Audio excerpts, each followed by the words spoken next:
Today I'm going to be showing you how to make Puerto Rican guava pastries, or as we call it, Pastelillitos de Guayaba. But first, let's start with the main ingredient, which is the guava paste. Here I have 8 ounces of a guava paste. The first thing we need to do is to heat up the guava paste in the microwave for 30 seconds. Once it comes out of the microwave, it's not going to look like much has been done. You may think it needs more time, but it really doesn't. If we heat it up too much, it will burn. We just have to mash it with a fork. You'll notice that the bottom of the paste is super soft. You'll see how easily that fork breaks down the block. Mash the guava paste until you've broken down the whole block and it looks like a soft paste. Then, after you have a smooth paste, you need to add 2 tablespoons of water. The water is going to help us get a more runny paste, almost like a marmalade but thicker. The reason why we mash the paste before adding the water is because the liquid makes everything more slippery and it will make it harder to break down the block.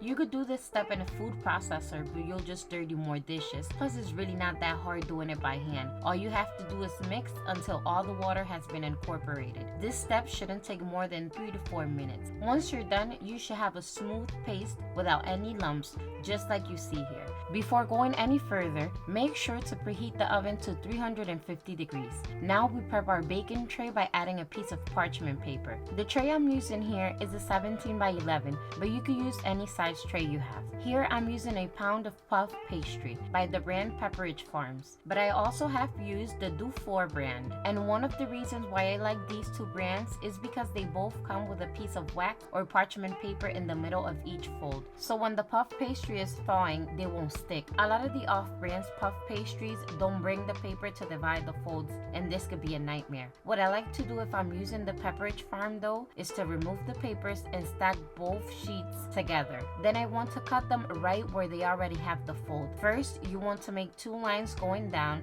and then 2 lines going side to side. But it's important that you try not to drag the knife when cutting the puff pastry. Just try cutting by rocking the knife. You shouldn't drag the knife because it will seal the layers of the dough together and it can cause the dough to not raise properly when baking. I cut the dough to make 9 pastries because I think this is the perfect size for a dessert, but you can make them bigger by cutting the dough into 6 pieces. Just cut in the middle and make 2 cuts side to side. You just need to add more guava. But you could also cut the dough to make smaller pastelillitos. You could cut this to make from 12 to 16 mini guava pastries. These are good to make for big gatherings or parties.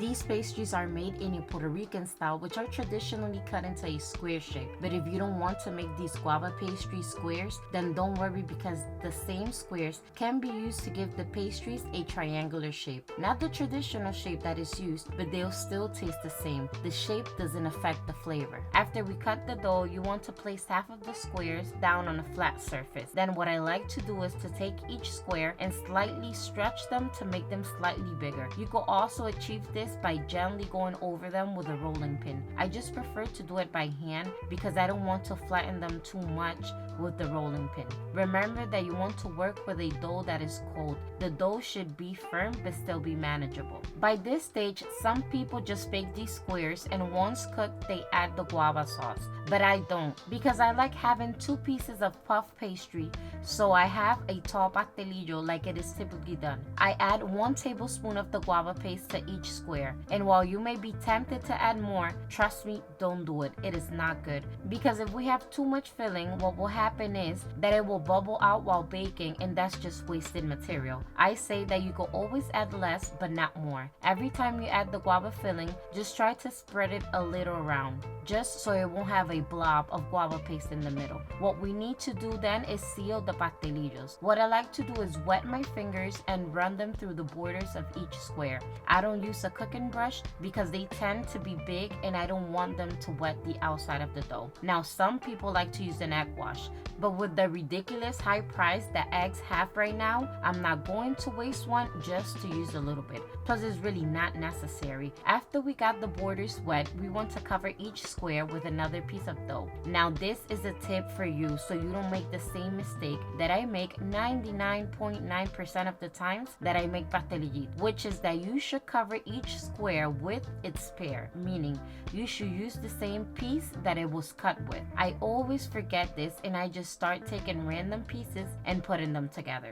When putting the piece of dough on top, you want to slightly press the borders so they can bake together into one piece. Then we put them in a lined baking tray and place them at least half an inch to 1 inch apart because they will grow while baking. If you're working in a hot day, I suggest you pop them in the fridge for at least 15 minutes before baking. This is because cold puff pastries rises better. Now I bake these for 25 minutes at 350 degrees because I always like a softer finish. But if you really like a crunchy pastry, then bake it at 400 degrees. Now these here are delicious, but to be a traditional Puerto Rican guava pastry, they have to be topped with powdered sugar and a lot.